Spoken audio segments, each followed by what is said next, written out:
ಮಾಜಿ ಪ್ರಧಾನಿ H D Deve Gowda ಅವರ ಧರ್ಮಪತ್ನಿ ಚೆನ್ನಮ್ಮ ಅವರು ವಿಧಿವಶರಾಗಿದ್ದಾರೆ.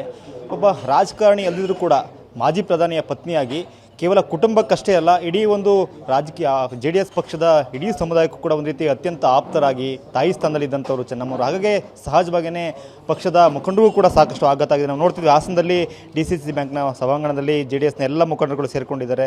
ನಗರಸಭೆ ಮಹಾನಗರ ಪಾಲಿಕೆಯ ಮಾಜಿ ಅಧ್ಯಕ್ಷರು, ಹಾಸನ ಕ್ಷೇತ್ರ ಶಾಸಕರಾಗಿರ್ತಕ್ಕಂಥ ಸ್ವರೂಪ್ ಪ್ರಕಾಶ್ ಅವರು, ಹಾಗೆ DCC ಬ್ಯಾಂಕ್ನ ಹಾಲಿ ಅಧ್ಯಕ್ಷರು, ಮಾಜಿ ಅಧ್ಯಕ್ಷರು, ಹಾಗೆ JDSನ ತಾಲೂಕು ಅಧ್ಯಕ್ಷರುಗಳು ಎಲ್ಲರೂ ಕೂಡ ಸೇರಿಕೊಂಡಿದ್ದಾರೆ. ನಾಳೆ ಏನು ಚೆನ್ನಮ್ಮ ಅವರ ಅಂತಿಮ ದರ್ಶನಕ್ಕೆ ಏನು ವ್ಯವಸ್ಥೆಗಳಾಗಬೇಕು ಅಂತಕ್ಕಂಥ ಚರ್ಚೆ ಕೂಡ ನಡೆದಿದೆ. ಸ್ವತಃ ಇಲ್ಲಿ ಶಾಸಕರಾಗಿರ್ತಕ್ಕಂಥ ಸ್ವರೂಪ್ ಪ್ರಕಾಶ್ ಅವರು ಇದ್ದಾರೆ, ಹಾಗೆ ಶ್ರವಣಬೆಳಗೊಳ ಕ್ಷೇತ್ರದ ಶಾಸಕರಾಗಿರ್ತಕ್ಕಂಥ CN ಬಾಲಕೃಷ್ಣ ಅವರು ಕೂಡ ಇದ್ದಾರೆ. ಎಲ್ಲರೂ ಕೂಡ ಕೂತು ಚರ್ಚೆ ಮಾಡ್ತಾ ಇದ್ದಾರೆ ನಾಳಿನ ವ್ಯವಸ್ಥೆಗಳು ಹೇಗಾಗಬೇಕು ಅಂತೇಳಿ. ಈಗ ನಮ್ಮ ಜೊತೆ ಮಾತಾಡಲಿಕ್ಕೆ ಸ್ವರೂಪ್ ಪ್ರಕಾಶ್ ಅವರು ಇದ್ದಾರೆ. ಸರ್ ಹೇಳಿ ಸರ್, ಈಗ ಚೆನ್ನಮ್ಮ ಅವರು ಕೇವಲ ಒಬ್ಬ ಕುಟುಂಬಕ್ಕೆ ಮಾತ್ರ ಸೀಮಿತವಾದವರಲ್ಲ, ಅವರ ಅಗಲಿಕೆ ಸಹಜವಾಗಿಯೇ ಇಡೀ ನಿಮ್ಮ ಪಕ್ಷಕ್ಕೂ ಕೂಡ ಒಂದು ದೊಡ್ಡ ರೀತಿ ಆಘಾತ ತಂದಿದೆ. ತಮ್ಮ ಪ್ರಥಮ ಪ್ರತಿಕ್ರಿಯೆ ಏನೇನು? ಬರೀ ಪಕ್ಷಕ್ಕೆ ಅಂತಲ್ಲ ಸರ್, ಇಲ್ಲಿ ನಮ್ಮ ರಾಜ್ಯದಲ್ಲಿರೆಲ್ಲ ನಮ್ಮ JDS ಕುಟುಂಬಸ್ಥರಿಗೆ ಮತ್ತು ಎಲ್ಲ ರಾಜ್ಯದ ಜನತೆಗೆ ಇವತ್ತು ಭಾಳ ದುಃಖ ತಂದಿರೋ ಪರಿಸ್ಥಿತಿ. ಇವತ್ತು ಚೆನ್ನಮ್ಮನವರು ಗೊತ್ತು, ಇವತ್ತು ನಮ್ಮ ರಾಜ್ಯಕ್ಕೆ ನಮ್ಮ ಏನು ಚೆನ್ನಮ್ಮವರು ಮತ್ತು ದೇವೇಗೌಡರ ಕೊಡುಗೆ ಅಂತ ಇವತ್ತು ಸನ್ಮಾನ್ಯ ದೇವೇಗೌಡರ ಅಪ್ಪಾಜಿಯವರು ಉನ್ನತ ಮಟ್ಟಿಗೆ ಒಂದು ಪ್ರಧಾನಿ ಮಟ್ಟಕ್ಕೆ ಒಂದು ಏರೋಂಥ ಸಂದರ್ಭದಲ್ಲಿ ನಮ್ಮ ಚೆನ್ನಮ್ಮ ಅವ್ರದ್ದು ಒಂದು ಕೊಡುಗೆ ಭಾಳಷ್ಟು ಇದೆ. ಹಾಗಾಗಿ ಎಲ್ಲೋ ಒಂದು ಕಡೆ ಹಾಸನ ಜಿಲ್ಲೆಗೆ ಕೂಡ ಭಾಳಷ್ಟು ದುಃಖ ತಂದಂಥ ಪರಿಸ್ಥಿತಿ ಇವತ್ತು ನಮ್ಮ ಹಾಸನ ಜಿಲ್ಲೆಗೆ. ಎಲ್ಲ ಮುಖಂಡರೆಲ್ಲ ಸೇರಿಸಿ ನಾಳೆ ಏನು ಅಂತ್ಯಕ್ರಿಯೆ ಯಾವ ರೀತಿ ಮಾಡಬೇಕು ಅಂತೆಲ್ಲ ಕೂತೆಲ್ಲ ನಾವೆಲ್ಲ ಮುಖಂಡರೆಲ್ಲ ಸೇರಿ ಚರ್ಚೆ ಮಾಡ್ತಾಯಿದ್ದೀವಿ. ನಮಗೆಲ್ಲ ದುಃಖ ತಂದಿರೋ ಸಹಜ. ಇವತ್ತು ತಮಗೆ ಗೊತ್ತಿದೆ, ಇವತ್ತು ಸನ್ಮಾನ್ಯ ದೇವೇಗೌಡರ ಅಪ್ಪಾಜಿಯವರು ಮತ್ತು ಚೆನ್ನಮ್ಮನವರು ಅವರ ಒಂದು ದಾಂಪತ್ಯ ಜೀವನ ನಮ್ಮೆಲ್ಲ ಒಂದು ಯುವ ಪೀಳಿಗೆಗೆ ಎಲ್ಲರಿಗೂ ಕೂಡ ಒಂದು ಆದರ್ಶ. ತಾವೇ ನೋಡ್ತಾ ಇರಿ ಸರ್, ಭಾಳ ದುಃಖ ತಂದಿರೋ ಪರಿಸ್ಥಿತಿ.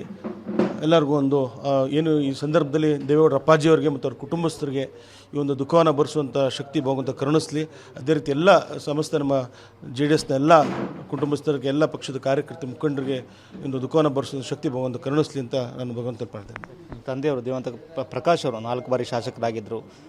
ನೀವು ಬಹುತೇಕ ಚಿಕ್ಕದ್ರಿಂದನೂ ಕೂಡ ಅವ್ರನ್ನ ನೋಡಿರ್ತೀರಿ. ಸೊ ಅವರ ಒಂದು ಬಾಂಧವ್ಯ ಒಡನಾಟವನ್ನು ನೆನಪು ಮಾಡ್ಕೊಳ್ಳೋದಾದರೆ, ಸನ್ಮಾನ್ಯ ದೇವೇಗೌಡರ ಅಪ್ಪಾಜಿಯವರು ನಮ್ಮ ತಂದೆ ದಿವಂಗತ HS ಪ್ರಕಾಶ್ ಅವರು 85ರಲ್ಲಿ ನಗರಸಭೆ ಸದಸ್ಯರಾಗಿ ಅವರು ಏನು ಇಂಡಿಪೆಂಡೆಂಟ್ ಆಗಿ ಗೆದ್ದಿರೋಂಥ ಸಂದರ್ಭದಲ್ಲಿ ಸನ್ಮಾನ್ಯ ದೇವೇಗೌಡರ ಅಪ್ಪಾಜಿಯವರು PWD ಮಿನಿಸ್ಟರ್ ಆಗಿದ್ದರು. ಆವಾಗ ನಾನಿನ್ನೂ ಆಗ್ತಾನೆ ಹುಟ್ಟಿರೋಂಥ ಮಗು ನಾನಾಗಿನ್ನು.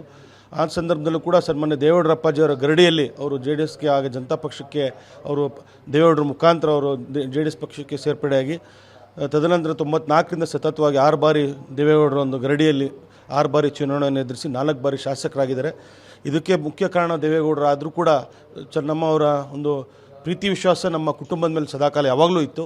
ನಮ್ಮ ತಂದೆ ದಿವಂಗತ HS ಪ್ರಕಾಶ್ ಅವರು ದೇವೇಗೌಡರ ಮನೆಗೆ ಹೋಗುವಂಥ ಸಂದರ್ಭದಲ್ಲಿ ಪ್ರತಿಯೊಂದು ಸಂದರ್ಭದಲ್ಲೂ ಕೂಡ ಬಾ ಅಪ್ಪ ಪ್ರಕಾಶ್ ಬಾ ತಿಂಡಿ ಮಾಡು ಊಟ ಮಾಡು ಅಂತ ಭಾಳ ಪ್ರೀತಿಯಿಂದ ನಮ್ಮ ತಂದೆಯವ್ರಿಗೆ ನೋಡೋಂಥ ಸಂದರ್ಭ. ನಮ್ಮ ತಾಯಿಗೂ ಕೂಡ ಭಾಳ ಪ್ರೀತಿಯಿಂದ ಲಲಿತಾ ಬಾರೋ ಯಾವಾಗ ಊಟ ತಿಂಡಿ ಮಾಡಿದ್ವಿ ಏನೊಂದು ಪ್ರತಿಯೊಂದು ವಿಚಾರದಲ್ಲಿ ಭಾಳ ಪ್ರೀತಿಯಿಂದ ನಮ್ಮ ಕುಟುಂಬಕ್ಕೆ ಇವತ್ತು ನಮ್ಮ ಕುಟುಂಬಕ್ಕೆ ನಮ್ಮ ಪಾಲಿಗೆ ಇವತ್ತು ದೇವತೆ ಅಂದರೂ ಕೂಡ ತಪ್ಪಲಾಗಲಾರದು. ಈ ಸಂದರ್ಭ ನಮ್ಮ ತಾಯಿನೂ ಕೂಡ ಫೋನ್ ಮಾಡಿದರು.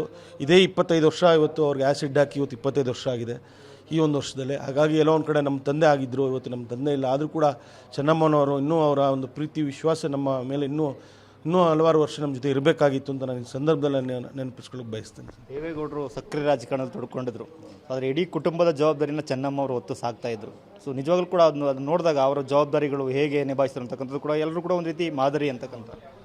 ಚೆನ್ನಮ್ಮನವರು ತಾವು ಹೇಳಿದಾಗೆ ದೇವೇಗೌಡರ ಅಪ್ಪಾಜಿಯವರು ಅಧಿಕಾರ ಹಿಡಿಯೋದಕ್ಕಿಂತ ಅವರು ವಿರೋಧ ಪಕ್ಷದಲ್ಲಿ ಅವರ ನೋವು ಅನುಭವಿಸಿದ್ದೇ ಜಾಸ್ತಿ ಹೆಚ್ಚು. ಅದು ಪ್ರಧಾನಿ ಆದಮೇಲೆ ನಂತರನೂ ಕೂಡ ಹಾಸನ ಜಿಲ್ಲೆಯಲ್ಲಿ ಏನು MP ಲೋಕಸಭಾ ಸೋತಿರೋ ಸಂದರ್ಭದನ್ನು ನಾವು ನೋಡಿದ್ದೀವಿ. ಸನ್ಮಾನ್ಯ ದೇವೇಗೌಡರ ಅಪ್ಪಾಜಿಯವರು ಹಾಸನಿಗೆ ಅವತ್ತು ಕಾಲಿಟ್ಟಿರಲಿಲ್ಲ, ಅವ್ರಿಗೇನೋ ಒಂದು ದುಃಖ ಆಗಿ. ಅಂಥ ಸಂದರ್ಭದಲ್ಲೂ ಕೂಡ ಚೆನ್ನಮ್ಮನವರು ದೇವೇಗೌಡರ ಅಪ್ಪಾಜಿಯವ್ರ ಜೊತೆ ಇದ್ದು ನಾವು ಹಾಸನ ಜಿಲ್ಲೆಯಲ್ಲಿ ನಮ್ಮ ತಂದೆ ದಿವಂಗತ HS ಪ್ರಕಾಶ್ ಎಲ್ಲ ಸೇರಿ ನಮ್ಮ ಪಕ್ಷದ ಮುಖಂಡರೆಲ್ಲ ಸೇರಿ ದೇವೇಗೌಡರ ಅಪ್ಪಾಜಿಯವ್ರಿಗೆ ತಾವು ಹಾಸನ ಬರಬೇಕು ಇದೆಲ್ಲ ಹೇಳಿ ಕರೆತ ಸಂದರ್ಭದಲ್ಲೂ ಕೂಡ ಚೆನ್ನಮ್ಮನವರು ಪ್ರತಿಯೊಂದು ಹೆಜ್ಜೆಯಲ್ಲೂ ಕೂಡ ನಾನು ನಿಮ್ಗೆ ಹೇಳಿದಾಗಲೇ ವಿರೋಧ ಪಕ್ಷದ ನಾಯಕರಾಗಿ ಅತಿ ಹೆಚ್ಚು ಅವರು ಸುಖ ಅನುಭವಿಸೋದಕ್ಕಿಂತ ಭಾಳ ದುಃಖ ಅನುಭವಿಸಿರೋದೇ ಚೆನ್ನಮ್ಮನವ್ರು ಕೂಡ ಅತಿ ಹೆಚ್ಚು. ಆದರೂ ಕೂಡ ದೇವೇಗೌಡರ ಅಪ್ಪಾಜಿಯವ್ರ ಜೊತೆ ನಿಂತು ನೋಡೋಂಥದ್ದು ಸಂದರ್ಭ ನಾವು ಕೂಡ ನೋಡಿದ್ದೀವಿ.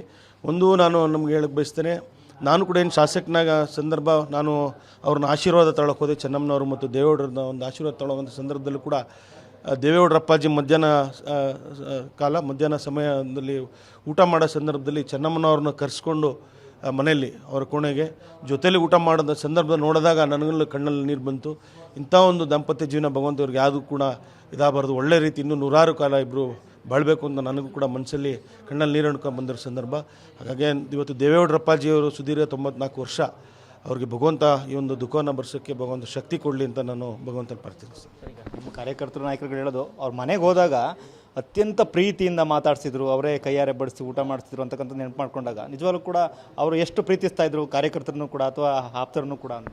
ಸರ್, ಇವತ್ತು ಬರೀ ರಾಜಕಾರಣಿಗಳಲ್ಲ, ಹಾಸನ ಜಿಲ್ಲೆಯಿಂದ ಬೇರೆ ಬೇರೆ ಜಿಲ್ಲೆಯಿಂದ ಯಾರೇ ಹೋದರೂ ಕೂಡ, ಬರೀ ಕಾರ್ಯಕರ್ತರು ಅಂತಲ್ಲ, ಯಾರೇ ಕೂಡ ಹೋದರೂ ಕೂಡ ಅವ್ರಿಗೆ ಔಪಚಾರಿಕವಾಗಿ ಭಾಳ ಪ್ರೀತಿಯಿಂದ ಕೂರಿಸಿ ಅವ್ರನ್ನ ತಾಳ್ಮೆಯಿಂದ ಮಾತಾಡಿಸಿ, ತಿಂಡಿ ಸಿಹಿಯನ್ನು ಕೊಟ್ಟು ಮಾತಾಡಿಸಿ, ಅವ್ರನ್ನ ಕಷ್ಟ ಸುಖ ಕೇಳಿ, ಅವರ ಸಂಬಂಧಿಗಳು ಎಲ್ಲೆಲ್ಲಿದ್ದಾರೆ ಅಂತ ಕೇಳೋಂಥ ಅದು ತಾಯಿ ಹೃದಯ ಇದೆಯಲ್ಲ, ಅದು ಚೆನ್ನಮ್ಮವ್ರಿಗೆ ಇತ್ತಂಥದ್ದು ನಮಗೆಲ್ಲರಿಗೂ ಗೊತ್ತಿದೆ.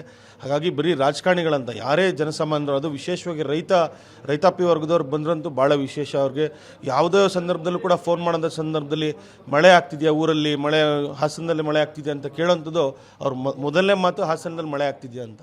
ಹಾಗಾಗಿ ಎಲ್ಲ ಒಂದು ಕಡೆ ಅವ್ರು ಇನ್ನೂ ಅವರೊಂದು ಆಶೀರ್ವಾದ ನಮ್ಮೆಲ್ಲರ ಮೇಲೆ ಇನ್ನೂ ಸದಾಕಾಲ ಇರಲಿ ಅಂತ ನಾನು. ನಾಳೆಗೆ ಸಂಬಂಧಪಟ್ಟ ಹಾಗೆ ನಾಳೆ ಅಲ್ಲಿಗೆ ಎಷ್ಟೊತ್ತಿಂದ ಇಲ್ಲಿಗೆ ಶಿವಶರೀರ ಹೊರಡುತ್ತೆ, ಇಲ್ಲಿ ಯಾವ ರೀತಿಯ ವ್ಯವಸ್ಥೆಗಳಾಗುತ್ತೆ, ಅದ್ರ ಬಗ್ಗೆ ಏನು ಚರ್ಚೆ ಮಾಡ್ಕೊಂಡಿದ್ದೀರಿ ಸರ್? ಅದು ನಾಳೆ ಸದಾಶಿವನ ನಮ್ಮ ಪದ್ಮನಾಭನಗರದಿಂದ ಅವರ ಸ್ವಗೃಹದಿಂದ ನಾಳೆ 11ರಿಂದ 12 ಗಂಟೆಗೆ ಅಲ್ಲಿಂದ ಹೊರಡ್ತಾ ಇದ್ದಾರೆ ಅಂತ ಹೇಳ್ತಾಯಿದ್ದಾರೆ. ನಾಳೆ 12 ಅದಾದ ನಂತರ ಚನ್ನರಾಯಪಟ್ಟಣ, ಅದಾದಮೇಲೆ ಹಾಸನ ಅಂತ ಇನ್ನೂ ತೀರ್ಮಾನ ಆಗಿಲ್ಲ. ಅದನ್ನು ನಾವೆಲ್ಲ ಮುಖಂಡರು ಕೂಡ ಚರ್ಚೆ ಮಾಡಿ, ರೇವಣ್ಣ ಸಾಹೇಬ್ರು ಇನ್ನೂ ಫೋನ್ಗೆ ನಮಗೆ ಕರೆಕ್ಟ್ ಸಿಕ್ಕಿಲ್ಲ, ಭಾಳ ದುಃಖದಲ್ಲಿದ್ದಾರೆ ಅವರು ಕೂಡ. ಯಾಕೆಂದರೆ ಹೆಚ್ಚಿನ ಪ್ರೀತಿ ದೇವೇಗೌಡರ ಮೇಲೆ, ಅದು ಚೆನ್ನಮ್ಮ ಅವ್ರಿಗೆ, ರೇವಣ್ಣವ್ರ ಮೇಲೆ ಕೂಡ ಭಾಳ ಹೆಚ್ಚಿನ ಪ್ರೀತಿ. ಹಾಗಾಗಿ ಹೊಳೆನರಸೀಪುರದಲ್ಲಿ ಏನೋ ಮಾವಿನಕೆರೆ ಬೆಟ್ಟದ ಹತ್ರ ಅಂತ ಹೇಳ್ತಾರೆ, ಇನ್ನೂ ಯಾವುದೂ ಕೂಡ ತೀರ್ಮಾನ ಆಗಿಲ್ಲ.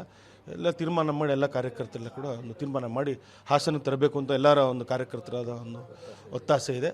ಅದನ್ನು ಪೂರ್ವಕವಾಗಿ ನಾವು ಮಾತಾಡ್ತೀವಿ ಸರ್.